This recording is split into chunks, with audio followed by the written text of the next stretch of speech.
Hello students, welcome back in our class. आज की class में हम सॉल्व करने वाले हैं क्लास 10th के 2024 की इंग्लिश के बोर्ड एग्जाम में पूछे गए एक और प्रीवियस ईयर सेट को। तो आज के इस क्लास में हम इंग्लिश के सेट नंबर 817 HK को सॉल्व करेंगे जो 2024 की बोर्ड एग्जाम में आया हुआ है। तो आप इन सभी क्वेश्चंस को ध्यान से जरूर देखें। तो आइए स्टार्ट करते हैं। सबसे पहले पेपर का ओवरव्यू देखते हैं। तो आपको शुरुआत में ही दिखाई देता है रोल नंबर और नाम। ये दो चीजें आपको पेपर मिलते ही तुरंत लिखनी पड़ती है। उसके बाद ये 3 अंक और 2 अक्षरों का एक कोड है जिसे आपको अपनी आंसर की में लिखना पड़ता है। ये कोड आप अपनी आंसर की में लिखते हैं। इसके बाद आपको टाइम दिया गया है 3 आवर्स 15 मिनट्स, 3 घंटे पेपर को सॉल्व करने के लिए और 15 मिनट पेपर को रीड करने के लिए। तो जो 15 मिनट आपको पेपर को रीडिंग के लिए निर्धारित है, उस 15 मिनट का आप उपयोग करते हुए पेपर को पहले अच्छे से पढ़ा करें। उसके बाद बचे हुए 3 घंटे में पेपर को सॉल्व करना शुरू करें। तो अब हम आगे इंस्ट्रक्शंस देखते हैं। आपको कुछ इंस्ट्रक्शंस दिए गए हैं, जैसे first 15 minutes are allotted to the candidates for reading the question paper. पहले 15 मिनट पेपर को पढ़ने के लिए हैं। All questions are compulsory. This question paper is divided into 2 part A and part B. Paper में 2 भाग हैं, पार्ट ए और part B. Part A consist of 20 multiple choice questions of 1 marks each. Part A में 20 number के objective question हैं जिनमें solve करने पर आपको प्रत्येक क्वेश्चन के लिए 1 नंबर निर्धारित है। For part A read the question wise instruction and mark your answer on the given OMR sheet only. Part A में जो भी क्वेश्चंस दिए गए हैं उनका आंसर आपको केवल OMR शीट में देना है, कॉपी में नहीं लिखना है। Marks of the questions are mentioned against them. प्रत्येक प्रश्न के मार्क्स उनके सामने अंकित हैं, आप वहां से देखेंगे। Part B consist of descriptive type questions of 50 marks. Part B में डिस्क्रिप्टिव क्वेश्चंस 50 मार्क्स के होते हैं। All the questions of part B are to be attempted. Part B के सभी क्वेश्चंस को सॉल्व करना जरूरी है। तो आइए पार्ट ए अब हम लोग सॉल्व करते हैं। पार्ट ए आपको दिया गया है। सबसे पहले मल्टीपल चॉइस क्वेश्चंस। इसमें इंस्ट्रक्शन है question number 1 2 3 read the following passage carefully and choose the correct option to answer the following question. तो आपको ये पैराग्राफ पहले ध्यान से पढ़ना है, फिर इसी पैराग्राफ से क्वेश्चन नंबर 1 से 3 तक का आंसर देना है। तो आइए पैराग्राफ को रीड करते हैं। Akbar was a boy of 13 when he became the king of Delhi. At the time when Akbar was born, Humayun, his father, was a wanderer in Sindh because he had been defeated by Sher Shah. When Akbar was only 1 year old, he was taken away from his parents and was brought up in Persia by Bairam Khan. Akbar came back to India with Humayun soon his father died. अब हम इस passage के questions को देखते हैं। तो अभी passage का थोड़ा सा भाग और है। Even as a young boy Akbar looked like a king. He was about 5 feet 7 inches tall and had a strong body, a broad chest and long arms. He liked riding and spent a lot of time on horseback. अब हम question पढ़ते हैं। Question number 1 है, why did Akbar become the king of Delhi in such a young age. Akbar बहुत कम उम्र में दिल्ली का सुल्तान क्यों बन गया था।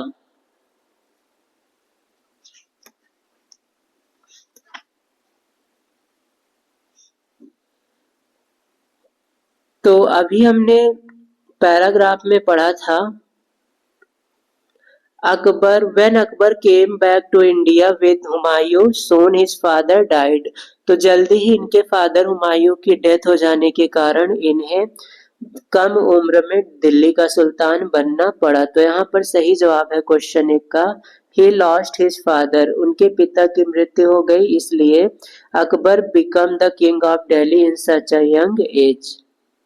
क्वेश्चन नंबर 2 की ओर बढ़ते हैं। क्वेश्चन नंबर 2 है, What did Akbar like? Akbar को क्या पसंद था? Administration, playing with his close friend, chess या फिर राइडिंग। तो अकबर को क्या पसंद था ये पैराग्राफ में आपको दिखाते हैं।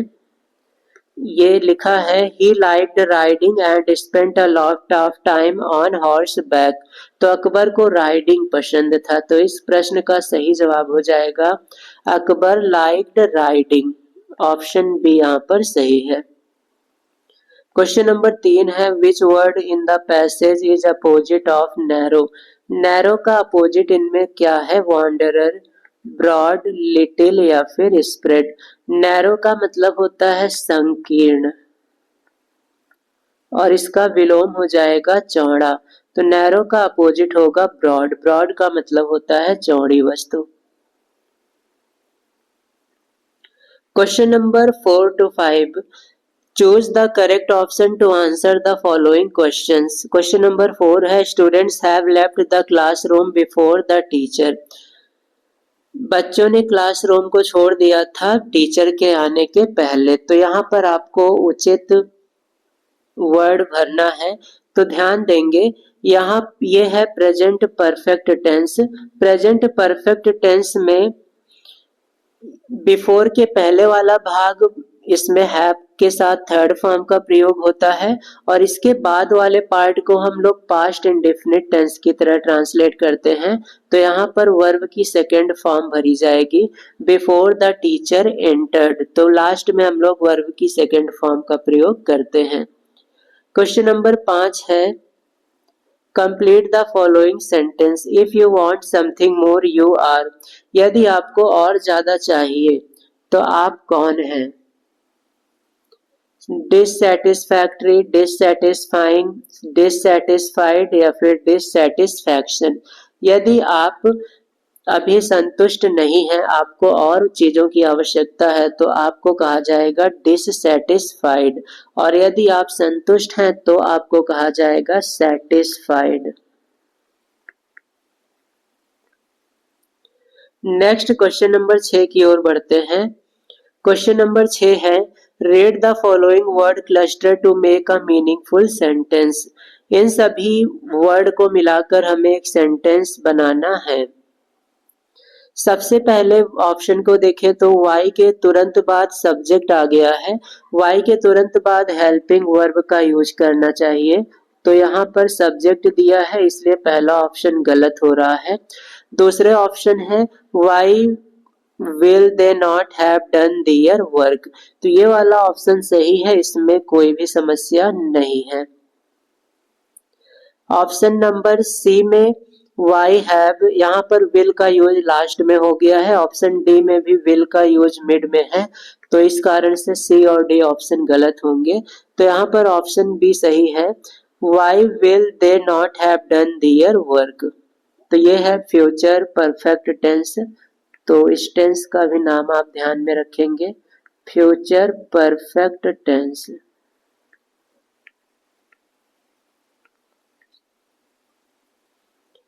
क्वेश्चन नंबर 7 है which of the following word is misspelled. इसमें से कौन सा वर्ड गलत है? Commander, commandant, commercial, commissioner.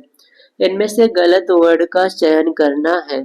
तो इनमें से कमांडर भी सही है, कॉमर्शियल सही है, कमिश्नर सही है, बट कमांडेंट सही नहीं है। तो यहाँ पर कमांडेंट की स्पेलिंग सही नहीं है। कमांडेंट की स्पेलिंग होगी COMMANDANT।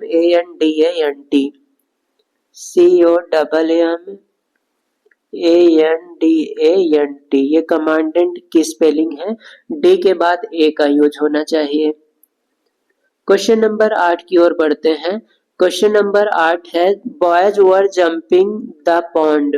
बच्चे कूद रहे थे। तो जब भी कूदने की बात होती है तो ऐसे केस में हम प्रीपोजिशन इनटू का यूज करेंगे। तो इनटू यहाँ पर प्रीपोजिशन है और इसका यूज किया जाएगा, तो हो जाएगा answer the boys were jumping into the pond. Question number 9 to 10 है read the following passage carefully and choose the correct option to answer the questions that follow. तो एक पैसेज आपको फिर से मिला है और ये आपकी टेक्स्ट बुक से है, तो ये आपकी किताब जो इंग्लिश की चलती है उस किताब से पैसेज दिया गया है और इस पैसेज को पहले पढ़ना है फिर क्वेश्चन का आंसर करना है। तो आइए इस पैसेज को पढ़ते हैं। So in order not to shake the writer's faith in God, the postmaster came up with an idea, answered the letter, but when he opened it, it was evident to answer it he needed something more than goodwill, ink and paper. But he stuck to his resolution. He asked for money from his employees.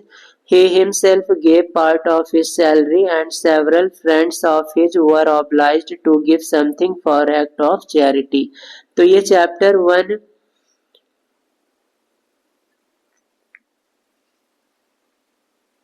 English के chapter 1 a letter to God उस chapter से ये passage दिया गया है।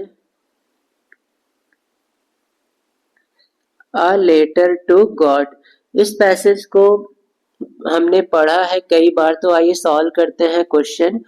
9 number question है, postmaster answered the letter. Postmaster ने answer क्यों किया लेंचो के पत्र को?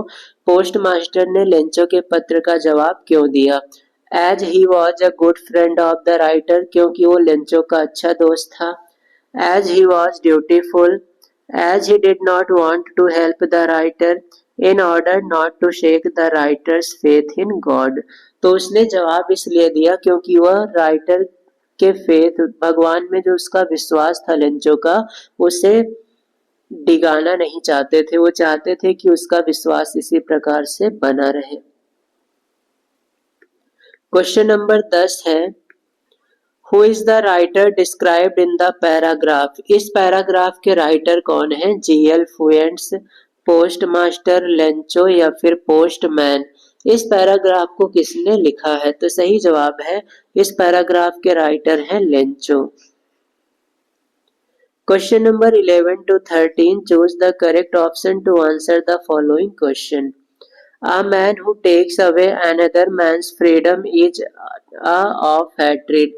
तो ये Nelson Mandela a long walk to freedom उस चैप्टर से दिया गया है। तो यहाँ पर आपको फिल करना है, तो यहाँ पर भरा जाएगा prisoner, a man, a prisoner of hatred.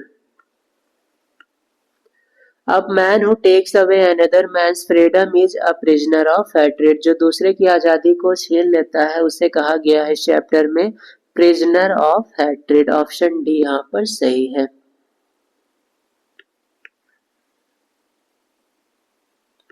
Question number 12 है, in the summer of 1941 grandma and had to an operation as was well fell ill unwell irrigated. यहाँ पर क्या भरा जाएगा? तो समर 1941 में ग्रैंड माँ जो थी वो बीमार हो गई थी। She fell ill and had to have an operation, और उन्हें ऑपरेशन कराना पड़ा।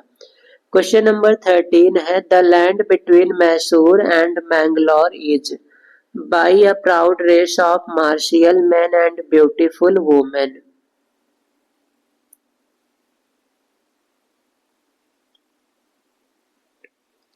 मैसूर और मैंगलोर के बीच जो लैंड है ये ऐसे लोगों से इनहेबिटेड है जो मार्शल मैन और ब्यूटीफुल वुमेन है। तो यहाँ पर फिल किया जाएगा इनहेबिटेड। तो यहाँ का सही जवाब है इनहेबिटेड। क्वेश्चन नंबर 14-15 की ओर बढ़ते हैं। Read the given extract and choose the correct option to answer the following question। तो एक स्टैंजा दिया गया है जो आपकी बुक से है, इसे पढ़कर सही जवाब देना है। तो ये जो स्टैंजा दिया गया है ये आपकी पोयम से है, how to tell wild animals, Carolyn Wells के द्वारा लिखा गया है। Caroline Wales,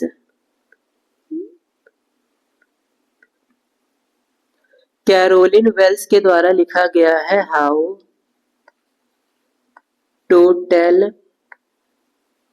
wild animals.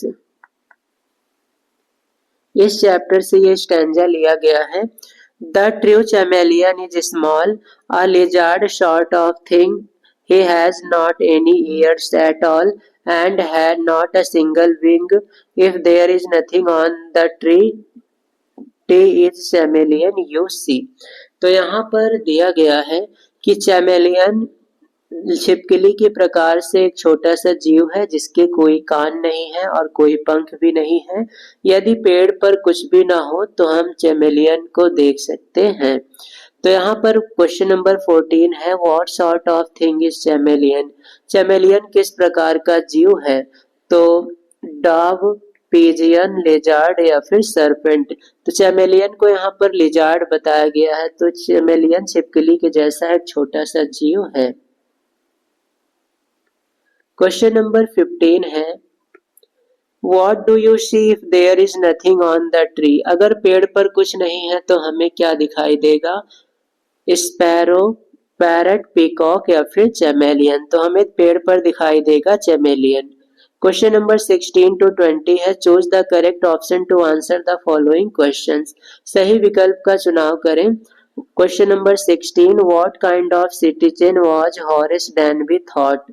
Horace Danby किस तरह का सिटीजन था? डिसऑनेस्ट, काइंड हार्टेड, पुअर या फिर ऑनेस्ट। हॉरेस डैनबी एक ऑनेस्ट सिटीजन था, ईमानदार था। क्वेश्चन नंबर 17 है, by whom was Horace Danby tricked. Horace Danby को किसने धोखा दिया? Young boy, handsome boy, clever young lady and old man.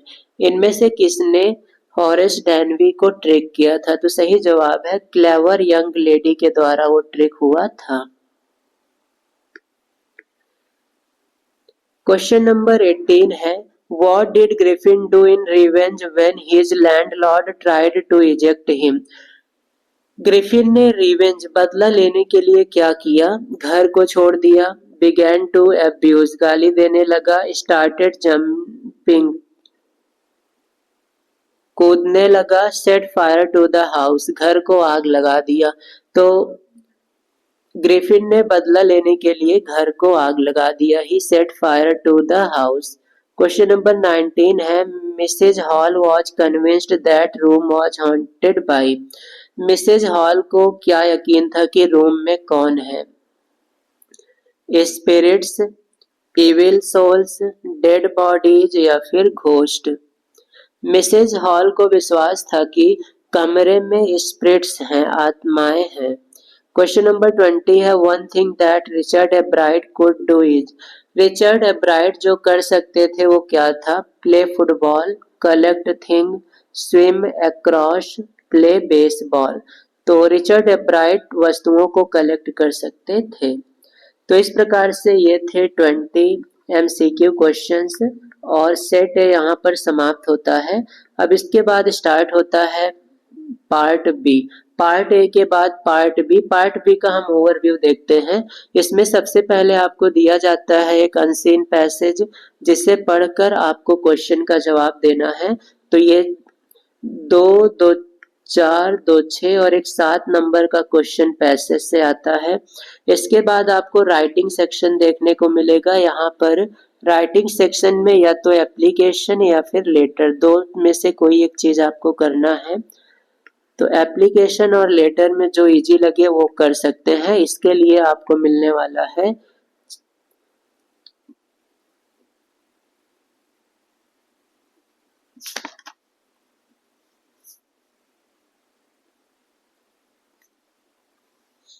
इसके लिए आपको मिलने वाला है 4 नंबर। तो 4 नंबर लेटर, एप्लीकेशन, राइटिंग।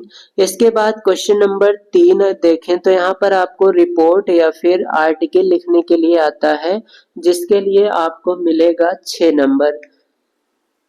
अब इसके बाद क्वेश्चन नंबर 4 की ओर बढ़े तो क्वेश्चन नंबर 4 ग्रामर से रिलेटेड है जिसमें एक क्वेश्चन नरेशन से है, एक वॉइस से, एक पंक्चुएशन से और एक ट्रांसलेशन से। ये सब मिला के आपको 10 नंबर मिलेगा।